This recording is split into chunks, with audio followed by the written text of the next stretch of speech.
عزیزان توجه کنید. امیدوارم که تا این لحظه معاملات خوبی رو داشتید و سودای خوبی گرفتین. اگرم نگرفتید مهم نیست، هفته‌های آینده در خدمتتون هستیم با لایوهای بسیار پردقت. بیایید شرکت کنید، لایوها رو باشید.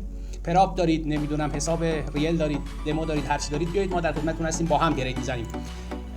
یه دونه روی نزدک، یه دونه هم روی طلا.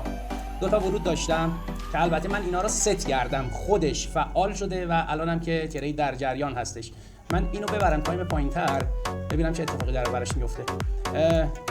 چیزی که هست اینه که من برای این ریوارد زیادی نمیتونستم در نظر بگیرم به اصطلاح واسه این معامله نزدک. تا سقف تاریخیش من تیپی گذاشتم، طلا رو هم تا این سقف، یعنی در واقع یک ناحیه در تایم فریم 15 دقیقه اینجا رو به عنوان تیپی در نظر گرفتم.